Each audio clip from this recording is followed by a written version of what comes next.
Hey, I'm Sean Bartley with the Comics Pals, and we are here live at New York Comic Con 2018. This is Friday. We've still got some energy left in the tank, so we're making the rounds, hitting up all of our favorite creators. And next to me is one of my favorite, an up-and-coming superstar, Ryan Sullivan. How's it going? It's going good, man. Now, you're in Fearscape, your character Henry, he's got a little bit of an ego. So, a little bit. How much of that is you? None. Because I'm really good at hiding my ego. So. Yeah, I was going to say, not according to what you were telling me off mic. Well, that was in a safe space, so. That's true. There wasn't a microphone in your face. No, I mean, with every character you write, a certain amount of yourself goes into them, but Henry is very clearly an unreliable narrator. Right. And he's not an unreliable narrator, so I can get away with saying things. He literally is not representative of me. Or perhaps he is my greatest fear, could be being like him, perhaps. That's one way of looking at it. But it's vague enough to let the readers who know me draw their own conclusions. That's fascinating. And I thought the character of Henry was one of the more interesting ones that I've seen recently in comics, just because I feel like you don't see a lot of that unreliable narrator, protagonist who's really just kind of a sleazeball, but believes his own hype. Yeah. That's kind of rare. And so I wanted to know what kind of inspired that character for you. I like that you're like, is he like you? And then your next question is, he's a sleazeball. So thanks for that, man. I see the subtext. You've got subtext as well. What was the question again?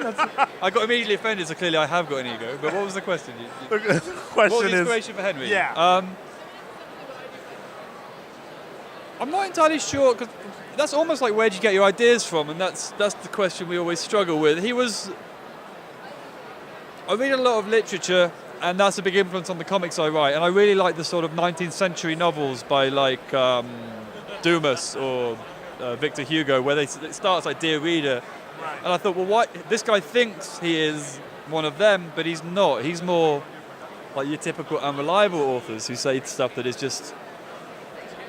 I don't know, I like the idea that he was the opposite of everything. The actual inspiration for Fearscape, as you can tell I'm figuring this out as I'm answering it, is the rule in comics is to never show, or never say what the art is showing, right? Because then you're doing it twice.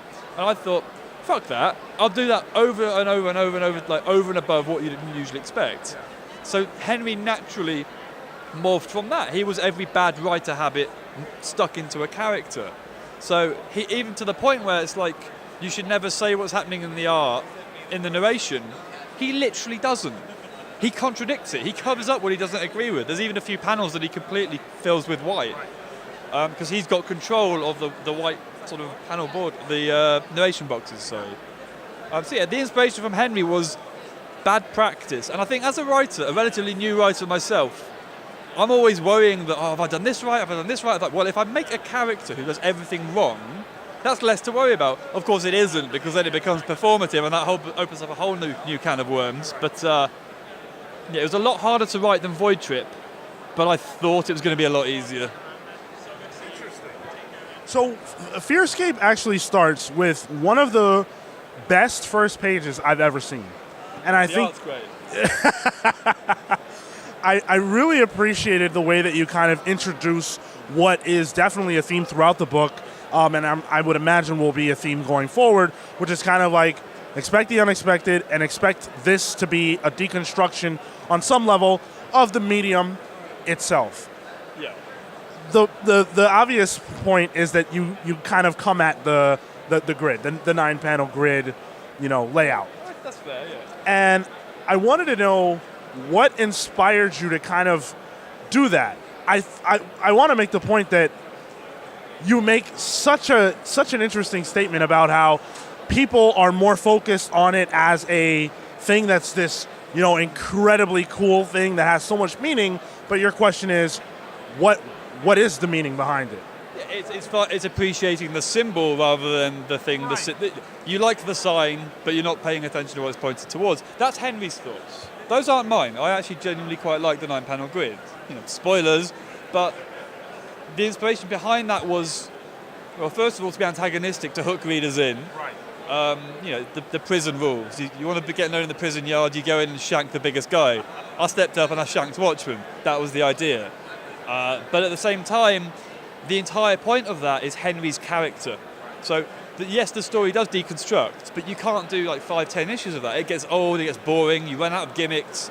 So I tied in the deconstructive nature of the comic, the metatextual nature of the narration, but that's all just the character.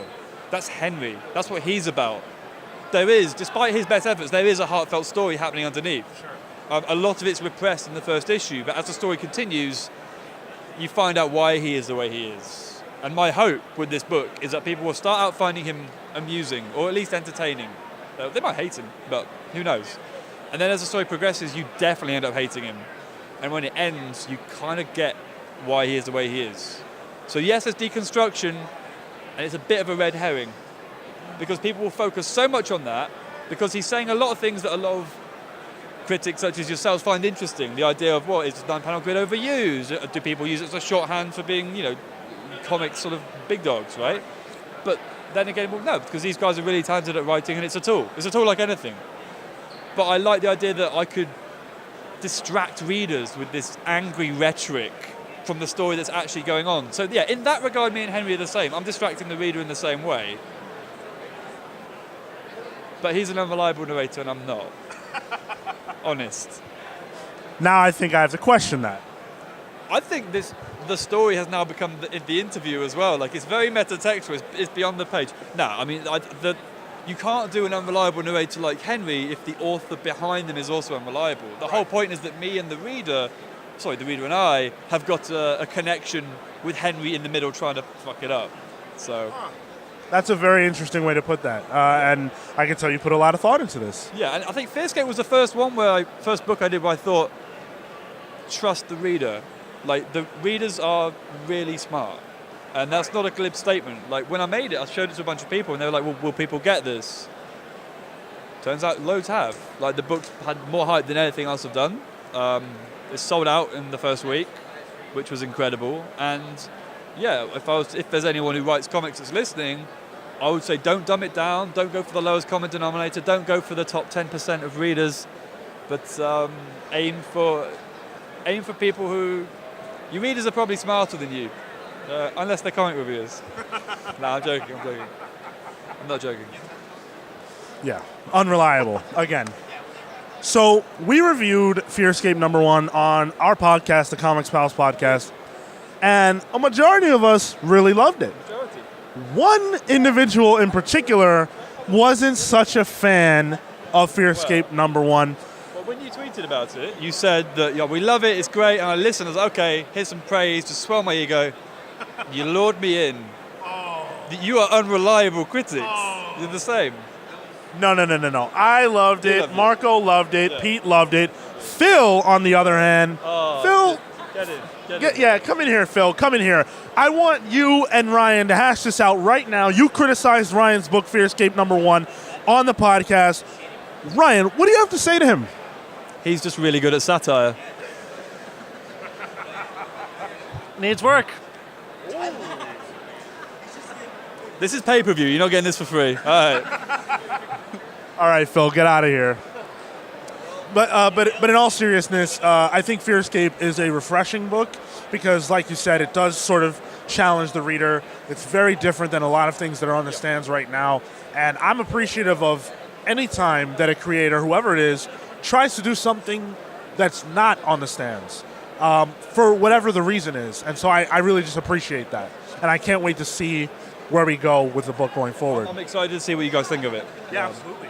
Does that mean you're going to listen to every episode that we do where we talk about the book?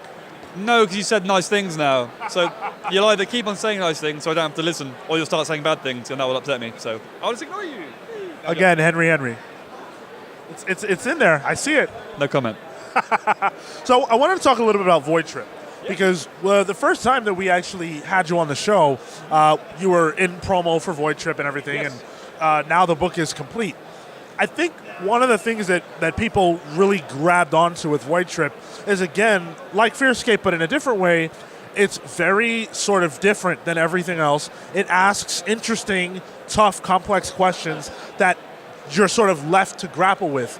And what I was most impressed about from a writing angle, Platt obviously was a genius and did a fantastic job.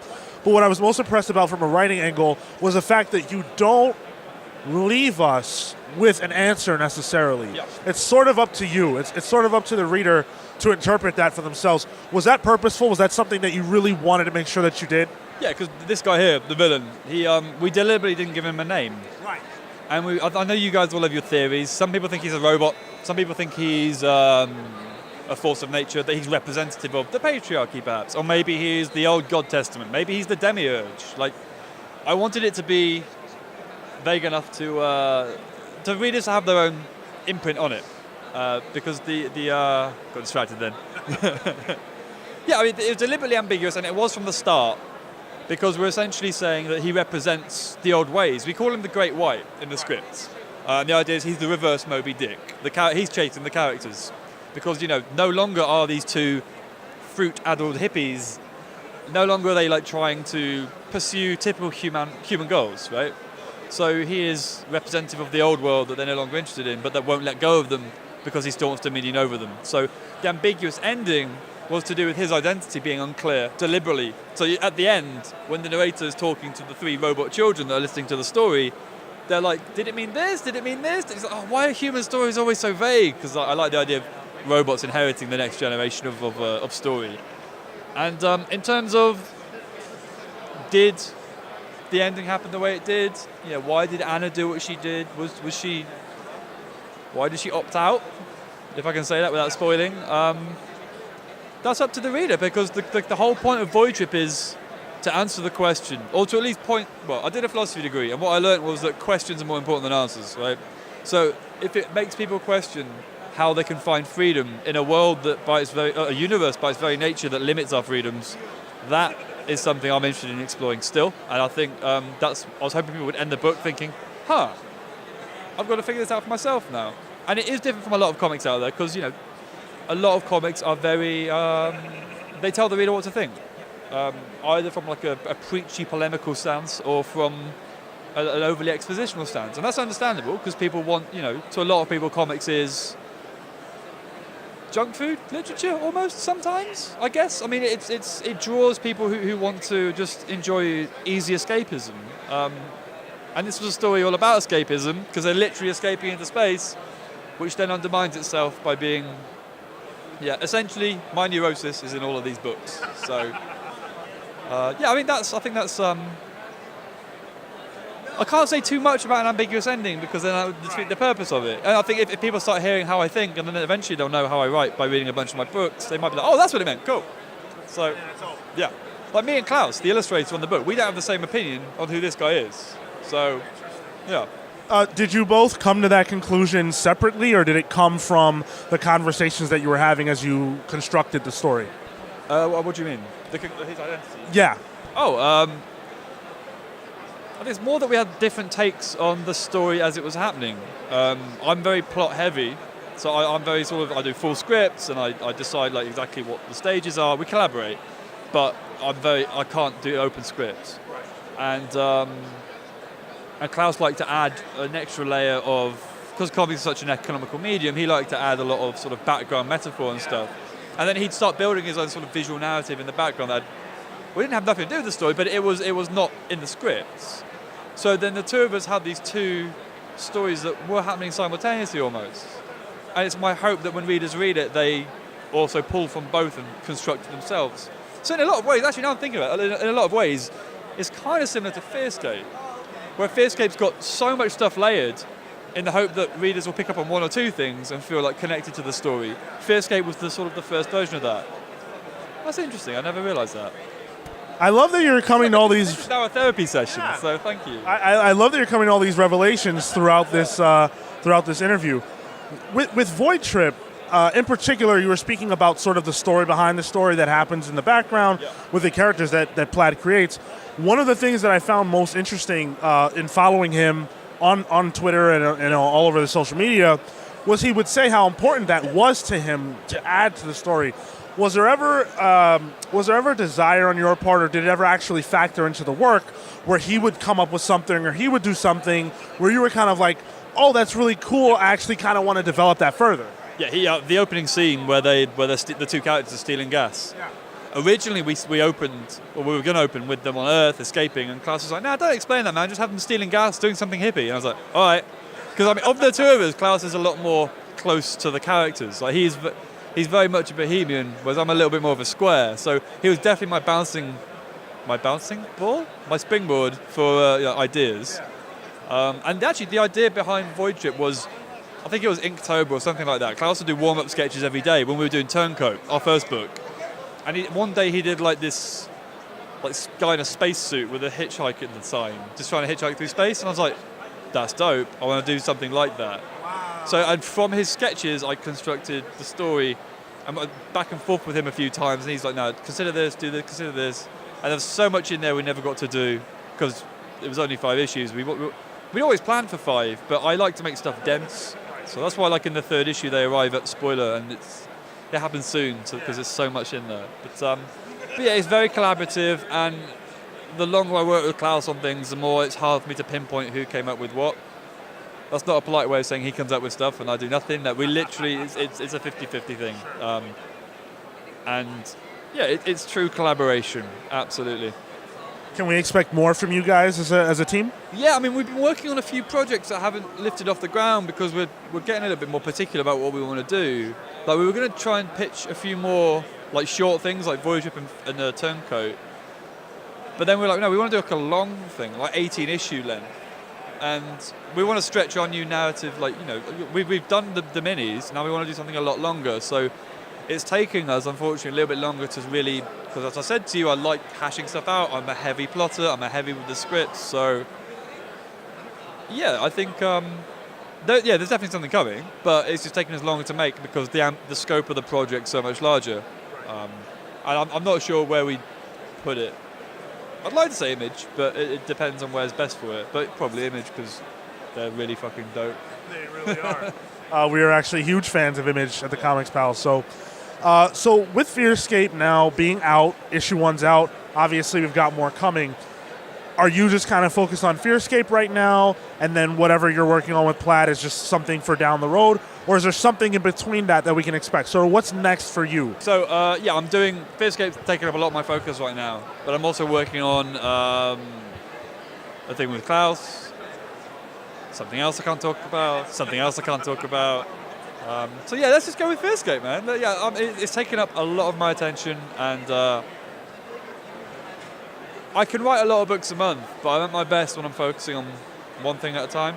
And Fearscape is kicking my ass. It's kicking my ass, man. I think the fact that it's kicking your ass means that it's going to be that much more enjoyable for us when it hits us. I hope so. In the 15 minutes or whatever it takes people to read the issue that's killed me for like months. Yeah, I'm hoping people dig it. Yeah. Well, I can't wait to talk to you when you're on the other side of that and we can have a conversation sort of reflecting on the book. Because that'll open up a lot of your questions that you've asked about the nature of the unreliable narration. How much of it's me? How much of it's Henry? You'll realise by the end the dividing lines. I hope. I hope so too. Hopefully I can pick up on it. So where can the people find you all over social media if they want to connect with you and see what else you're working on? Okay, so I'm on Twitter at Ryan Sullivan, all one word. I don't really use Instagram. I tried. I put up 6 pictures in a year and just gave up. So I write. I've got nothing visual to show. It's all Klaus. If you want to see what I'm up to visually, follow Klaus on Instagram. Play Klaus. And I'm on Facebook as well. So if you can find me, send me a friend request. People have been doing it all weekend. So I've had about 30 friend requests a day. It's ridiculous. Are you accepting them all? Oh yeah, I love attention. You've read Fearscape. No, he's an unreliable narrator. Right. He is. No, I'm just playing into the bit. He is an unreliable narrator. And so are you. No comment. Well, thank you so much for joining me for this conversation. I had a blast, and I can't wait to talk to you again about everything else that you're doing. I think for those of you out there, Ryan is a name that you should follow because his star is going to shine really bright. It already is, but soon enough, the rest of the world is going to pick up on what those of us who get it have already figured out. So stay tuned for that. Also stay tuned for the Comics Pals coverage of New York Comic Con 2018. We are all over this convention talking to all the biggest names. So make sure to like this video, comment on it, share it with your friends, and subscribe to our channel. Helps us out a lot more than it costs you to do those things. And of course, we're on social media at The Comics Pals. So with that, I'm Sean Bartley signing off. Take care, guys.